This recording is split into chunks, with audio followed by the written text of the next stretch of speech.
Hey friends, how's it going? Welcome back to my channel. My name is Gabby. Today we're going to be doing my July wrap-up. In the month of July, I read a total of 15 books, and I did have quite a number of DNFs in the month of July. I DNF'd 4 different books that I was really looking forward to. One of them that you know about is The Chamber by Will Dean. This is one that I was reading for that Reading Thriller Arcs video that I was working on this month, and I got about 60 pages, maybe 70 pages into this one. This is one that I decided to DNF because it was just so freaking slow at the beginning. It was just so much info dumping about this chamber, and I just did not care. Like, I just really did not care, and it makes me so upset. I also, during Summerween, I ended up DNFing Bad Taurus, and this is one that I got 100 pages into before I DNF'd. I think this is another one where I just could not connect with the characters. I also did end up DNFing No Road Home by John Fram.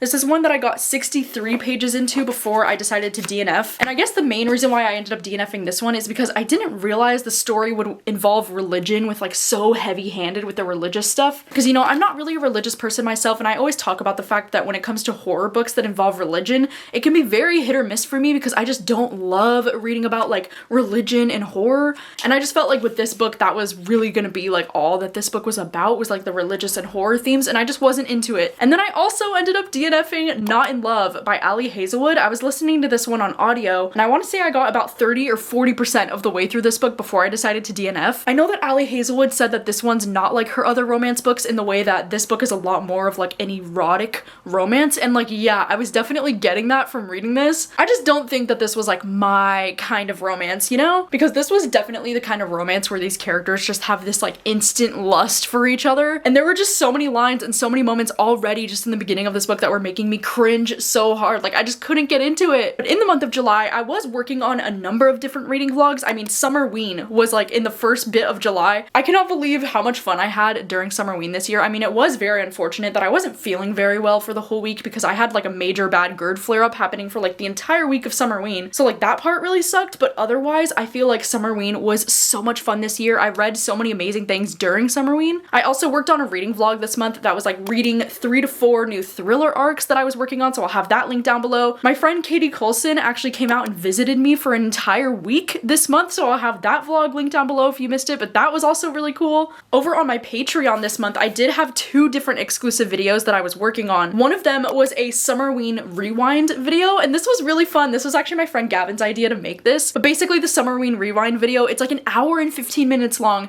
and it's me talking about like my memories with Summerween, how Summerween came to be in the first place, react to some of my old Summerween vlogs, and then I also tier rank every single book that I've ever read for Summerween, so it's a fun time. And then the second Patreon exclusive video that I made this month was with my friend Katie while she was here. Midnight's versus TTPD Taylor Swift album battle kind of thing, and we went track by track and tried to like pick which song out of the 2 was our favorite. Oh my god, it was so much fun. It was so difficult. So those were the Patreon videos I worked on this month. And then also, if you were wondering, yes, I am still working on the video for Middle of the Night with my friends Gavin and Katie. If you saw my TBR for this month, then you'll know that we've been working on this like collaborative video project together. But me, Gavin, and Katie all ended up reading Middle of the Night this month by Riley Sager for the video on my channel. And then, as I mentioned, very soon in the month of August, I'm going to be reading both of these books for their channels and doing very similar videos. We're going to be reading Someone You Can Build a Nest In for Gavin's channel, and then we're going to be reading A Certain Hunger for Katie's channel. So both of these videos will be coming very soon in the month of August as well, hopefully. But yes, I did read Middle of the Night by Riley Sager this month. I also do have an upcoming booktube live show with my mom and my sister. And if you weren't aware, the live show is going to be happening Saturday, August 3rd at 3 p.m. in the afternoon Pacific time. I will have it linked down below if you want to save the link, set reminders on, all that stuff. So because I still have the video with Gavin and Katie coming out very soon, hopefully, and then also like the booktube live show with my mom and my sister, I'm gonna hold back on giving you my thoughts for now because, you know, I want you to tune into that video and the live show to discuss it. But I did read Middle of the Night this month, and it was a time, and I have many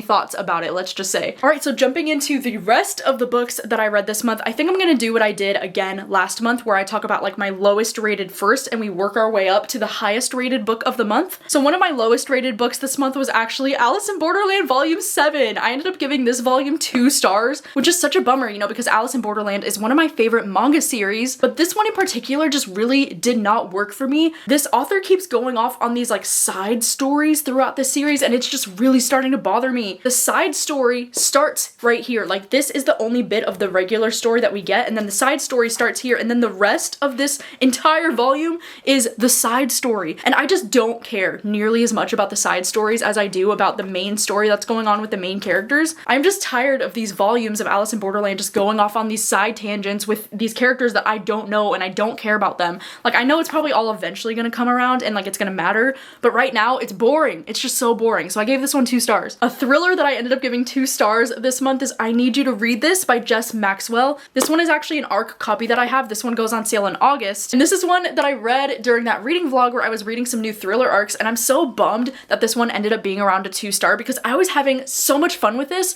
I literally thought that this one could be a 4-star when I was getting into it. Because in this story, we're following this character named Alex, and she is a writer who's living in New York City. Just saying that right there checks so many boxes with me with things that I usually love in books. She gets this opportunity to work for this newspaper, and there's this column that they publish that's called Dear Constance. It's kind of like an advice column, but the woman who had worked for this advice column before her, she had died in a really suspicious circumstance. Like, it looked like she had gotten murdered, and she doesn't know if she got murdered because of this job or like what the reason was, but she ends up applying for this job because they are hiring out another person to write the Dear Constance column. And so our main character Alex ends up getting the job, and so she's gonna be working for the newspaper. And I thought, oh my gosh, the atmosphere in this book was just so good. There was just something about like the newspaper and the office and like feeling like there was something off about where she was working. She didn't know who she could trust. There was just so much that I was loving about this book, but then unfortunately the ending of this book has like, I would say like probably about 4 different plot twists, and I predicted every single one of them. Like, I was so on the nose, like I predicted every single thing, and I was just so upset because like I really wanted to be surprised. Like, I didn't want it to be that obvious,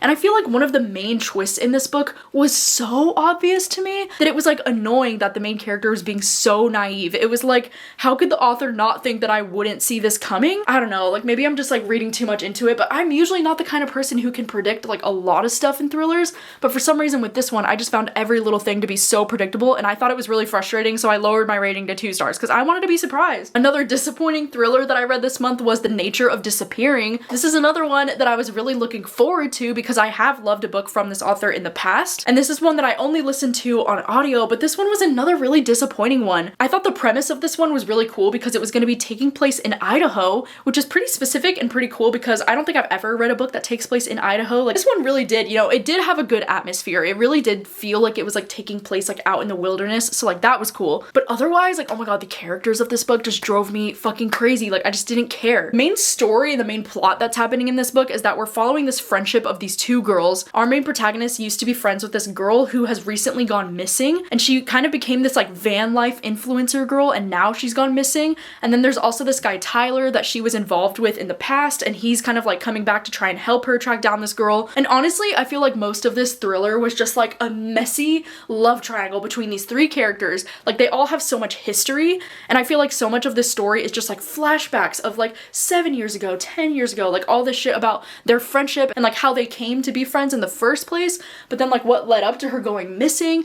And it was just so incredibly boring because I didn't care about any of these characters. It just wasn't written in a very interesting way in my opinion, and I just didn't connect with any of them. Another thriller that I read this month was The Astrology House by Karen Jade. This is another one that I was so freaking excited about because the premise just sounds so cool for this one. Basically, we're following these 4 different couples, like these 8 characters who are going to stay at this astrology house. It's like an astrological retreat, and there's this girl there named Rini, and she is like the one who is going to be like running this whole show. Like, she not only owns the retreat that they're staying at, but she also has a lot of knowledge about astrology, and she's going to be like helping them with like their readings and kind of like letting them know their compatibility with each other and different things like that. Something that I really loved about this book is that we get the astrological charts for like all 8 of the characters who are staying there. We get their sun, we get their moon, we get their rising, we get their job, their age, like all kinds of stuff. It was just so cool to have all of these charts for all 8 characters. But something that I thought was not very cool about this book is that there's no Capricorns. I am a Capricorn myself, and I was very offended by the fact that none of these 8 characters were Capricorns. Maybe they would not have been doomed if there was a Capricorn there, that's all I'm saying. But anyway, this book kind of follows like the typical thriller formula, I guess, where like somebody's dead, like, you know, like there was a murder at this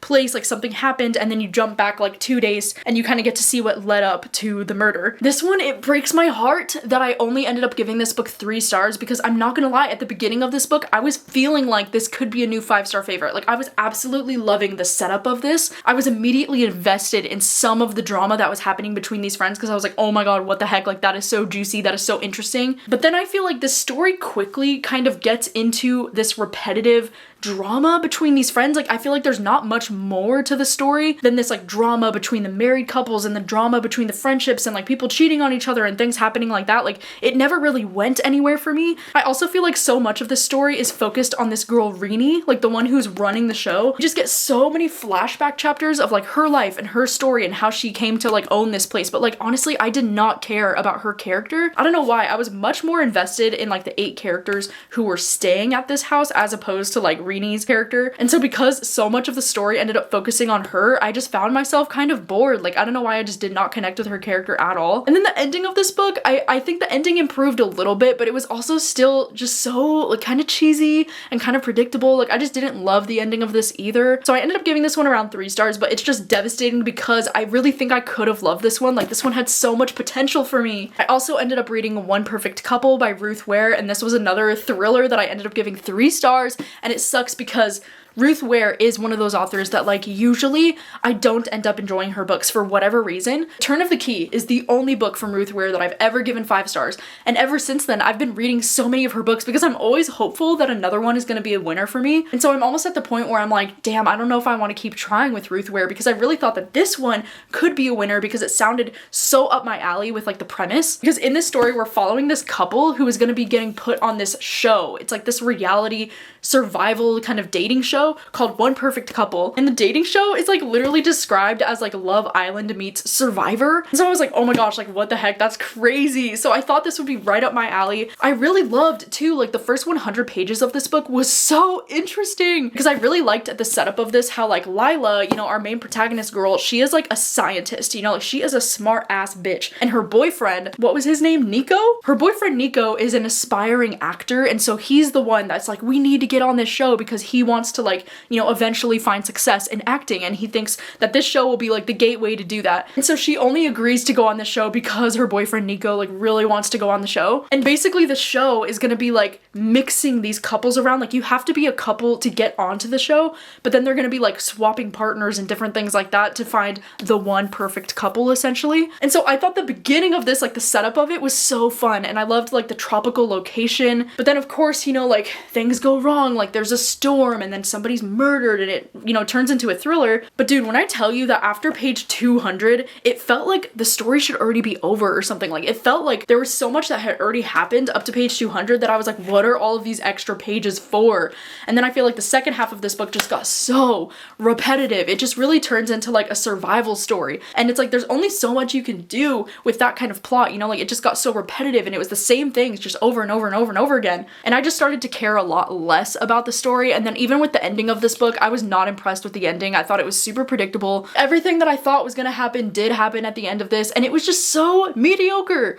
So I ended up giving this one 3 stars because I didn't like hate my reading experience with this one, but I just expected so much more. I also ended up reading Horror Movie by Paul Tremblay. This is a book that I read during Summerween, and I also read this book in the month of July because I'm gonna be co-hosting my friend Elizabeth. Her book club is called the Midnight Society Book Club, and she's gonna be having the live show for this book very soon on August 2nd on Friday night. So I will have her live show linked down below if you missed it, or if you want to click on it and watch it, hang out with us. We're gonna be discussing this book, and let me tell you, there is so much to discuss with this book. Because in this story, we're following a protagonist who is unnamed. He never gets named in this book at all, but he plays this character called the Thin Kid in this movie called Horror Movie. But the thing about this movie is that the public had never seen the movie, because this movie Horror Movie was filmed in like the 90s and it was supposed to come out, but the movie never came out, and the public had only ever seen 3 clips from this movie, but the movie went like super viral, which is something that I personally find to be a little bit like far-fetched. Like the fact that this movie was never even seen, but like people are so obsessed with it and everybody talks about it. And now the protagonist of the story, the Thin Kid, he is the only surviving cast member, and only now, all these years later, they're going to try to recreate the film. One thing that I will say about this book is that the audiobook experience is absolutely incredible. Like, the audiobook was so well done in my opinion. It's really cool because parts of this book will have like the actual screenplay from the movie that they were working on,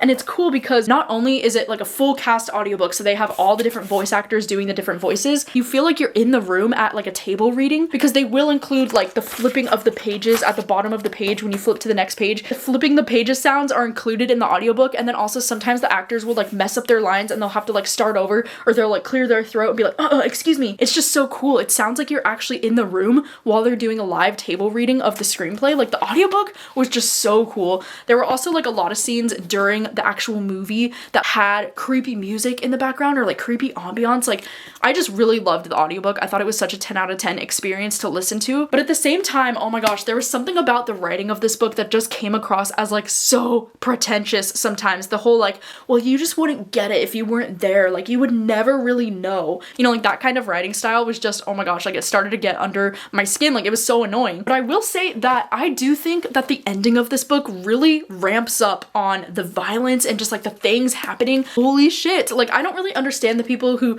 read this and say that like nothing really happens at the end, because I would disagree. I would say like a lot really happened at the end that really shocked me. It's crazy because the first half of this book was so boring and so bland. Like I was considering DNFing this book so many times because it's just so boring, and there were so many moments where there's just like these walls of text.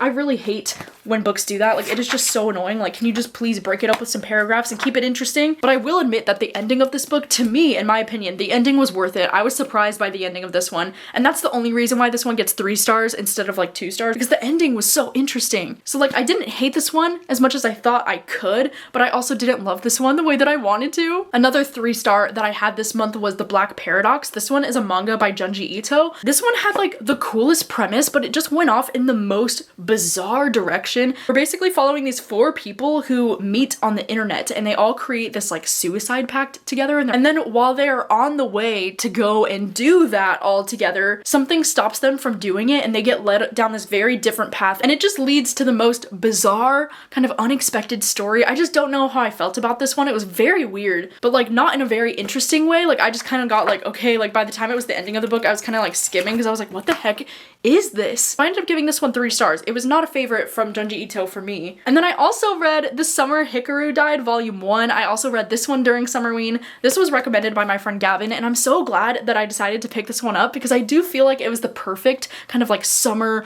queer horror book that I was really like looking for. So this one is a horror manga that is just so unique because we follow these 2 young boys who are like best friends, but very quickly our protagonist starts to realize that his best friend Hikaru is like not his best friend Hikaru. But it's creepy because it says it has Hikaru's face, it has his voice, it even has his memories, but whatever came down from the mountain 6 months ago isn't his best friend. And so it was kind of like this creepy kind of like monster horror in a way, but it was also queer because these 2 boys like kind of have a thing for each other. And so I was kind of like shipping this, I'm not gonna lie. I was like, oh my god. I knew that as soon as I finished reading this, I put the 2nd volume of this on hold at my library, so I was like, that's a win right there. But I think I am gonna give this first volume like 3.5 stars. The only reason why I'm rating it a little bit lower is because I did find parts at the beginning of this, I found the story a little bit hard to follow just with like the manga art style. I also read Mimi's Tales of Terror during Summerween. This is another Junji Ito, and this one is actually a short story collection. So this one is really interesting though and really unique because it's 9 short stories about things that have actually happened.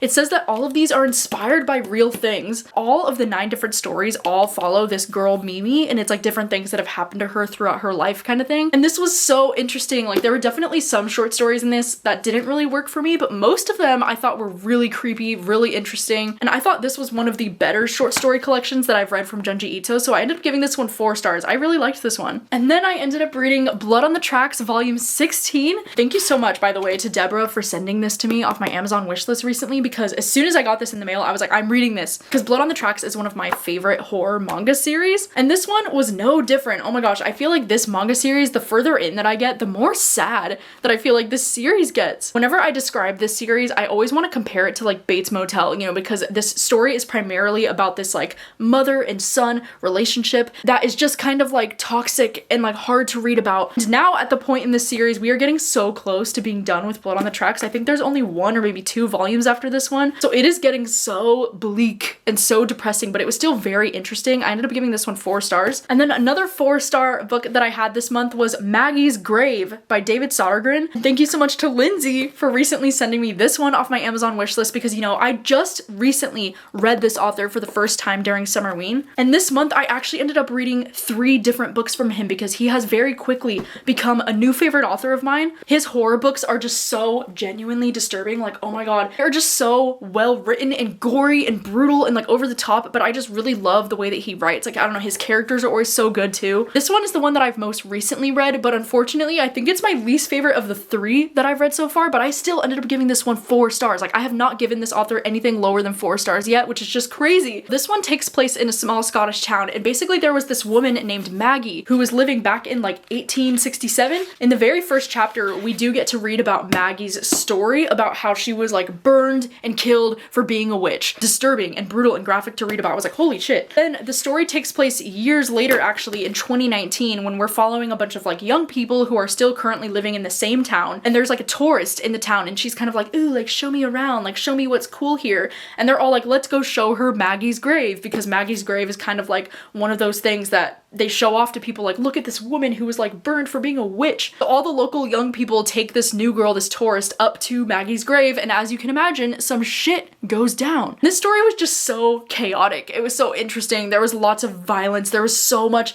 violence against these people's bodies. It was so like brutal to read in this book, but there's just something about his writing, like the pacing is always just so freaking quick. These are the kind of stories that you can just fly through probably in one afternoon. This one itself, it's only about like 250 pages and it is such a quick read. There was just some truly horrifying imagery from this that I will never get out of my head. And this is one of those books where I didn't connect with the characters in this one as much as I did with his other books. I was actually gonna give this one around a 3.5 star until the very ending, because holy shit, are you kidding me? The ending of this book was so good. It was so shocking to me. I was like, oh shit. So like I really had a fun time with the ending of this too, and this one was a solid 4 stars. Another solid 4 stars that I had from this author is The Forgotten Island. I think I did like this one just a little bit more than Maggie's Grave because I connected with the characters a little bit more in this one, and I loved the setting in this one because this one actually takes place on an island in Thailand, which is so cool. This one's really interesting too because we're following these sisters named Anna and Rachel, and what's really cool is that, like, you know, I also have a sister named Rachel, and Anna is actually 2 years older than Rachel, which is also like I'm also 2 years older than my younger sister Rachel. So I feel like I really connected to these characters just because there was so much similarity there, which was really cool. But in this story, we're following these 2 characters, you know, Anna and Rachel, like both of them are going on this trip to Thailand, and so they are tourists here. They end up finding themselves on this island that is like this very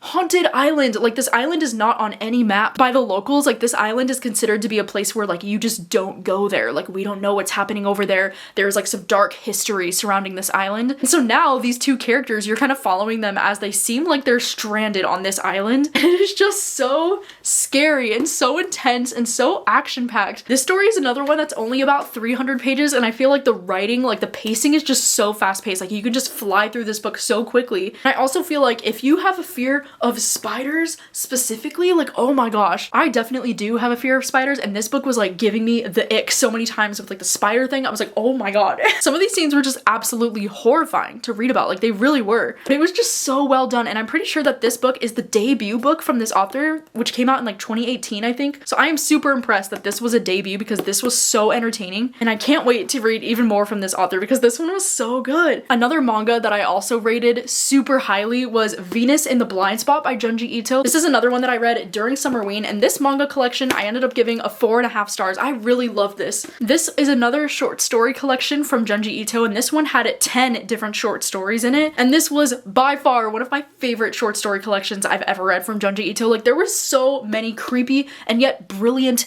ideas in this collection. Like, I swear Junji Ito's mind, I'm like, how does he come up with this shit? Like some of it is just so weird and like disgusting and out there, but like the ideas are so interesting. You know, reading this late at night, it was so scary because there would be some times where like I'd be scared to flip the page because I was so sure that there was gonna be like a jump scare, like a really gross, disturbing image on the other side of the page. And like that's how you know you were reading some truly disturbing shit from Junji Ito, when you're like afraid to flip the page. You know, like that feeling doesn't happen to me very often, but when it does, like, oh my god, I just love it. I think if you're a Junji Ito fan, like if you typically enjoy his manga and especially his shorter stories and you have not read this one, I would highly recommend checking this one out as soon as you can. And then the last book that I read this month, that was the only 5-star book that I had in the entire month, is The Har by David Sodergren. I'm so glad that I read this book that ended up launching itself into my top 10 favorite books of the year. If you missed that video, I recently posted a video of my top 10 favorite reads of the year so far, so I'll have that link down below because this one made the list. I'm just so happy about it because, you know, I read this kind of like on a whim, just like not really knowing too much about it. And basically in this story, story, we're following this elderly woman who's like in her 80s, and she's living in this small town in Scotland. It's this little fishing village called Witch Haven, and she's basically like lived there her whole life, and she plans to live there until the day that she dies. But there's this big property development that's like trying to buy out the land, you know, like they want to build this huge golf course on her house and stuff, and she's kind of like, no. And so there's a lot of tension, you know, happening in this town because the residents like in this neighborhood, like they don't want to leave. And then one night, you know, the fog just really creeps in, and the fog brings with it something really disturbing. As you can imagine, like it might be something like this, like a creature, you know? And this book is so freaking disturbing. Like there is so much gory, brutal body horror in this book. Like it is not an easy read. It is not for the faint of heart, I will tell you that. But also like this book is one of the most beautiful things that I've ever read in my whole fucking life. I love the way that this book is described as romantic and deranged. It says it's a gore-soaked folk horror fairy tale. Like I could not describe it better than that. There's just something so magical and like romantic still about this book. Like I can't even explain it. It reminded me of so many things that I've loved in the past. Like some of them I can't mention because I feel like that gets into spoiler territory. But God, there was something so special about this one specifically, and the ending just like really gutted me. I thought the ending of this book was so beautiful. It was so well done. And like, yes, this is a horror book. Like do not get it twisted. Do not pick this up thinking it's gonna be a light little fun time. Like no, this is dark and gory and brutal. It is so brutal. Like some of the horror in this book, I will never get that imagery out of my head. Like it is truly graphic and truly disturbing. But the general story in this book and the characters, oh my God, the characters, like they were just so good. They were so good, and I'll never forget them ever. 5 stars without a doubt. So freaking good. All right, well those are all of the 15 books that I have read in the month of July. Let me know, how many books did you read in the month of July? What was the best book that you read in the month of July? As I mentioned at the beginning of this, I will have the live show for middle of the night coming up very soon. If you want to save the link for the live show, I'll have that linked down below. And then I also will hopefully, like I'm hoping that the next video that I post on this channel will be the middle of the night video that I'm doing with my friends Gavin and Katie. So hopefully that will be coming to you very soon. And if you were wondering, by the way, I mentioned this last month, but I'm not going to be planning to do an August TBR video for this month. If you want to know what I'm going to be up to in the month of August, I will link my July TBR video down below because I did briefly touch on some of my August reading plans as well. Because in the month of August, I do have some fun reading plans that I'm currently working on. One of the videos that I'm going to be working on for the month of August is like the next round of reading Reese Witherspoon's book club picks. So that should be coming very soon, and I'm very excited about that. I also am excited to let you know, I feel like I should just let you know here because since I'm not doing a TBR video, I feel like there's no other opportunity for me to talk about this. So for the September book troop pick, I'm so excited that my Patreon ended up voting on We Used to Live Here. So I'm very excited to be reading this with you in the month of September. I cannot wait. And if you were wondering, in the month of August, we are going to be reading I Was a Teenage Slasher by Stephen Graham Jones. So this is the August book troop pick. This is September. And then October, I'm going to be having my Patreon vote on the October pick in very early August. So if you want to get your vote in, I will have the link for my Patreon down below. But I am so excited for these upcoming book troop picks. I think both of them are going to be absolutely fantastic. I've heard great things about both, so I can't wait. But that's going to be all from me. Thank you so much for hanging out with me and for watching this video. I appreciate it so much, and I'll see you very soon with another one. Bye.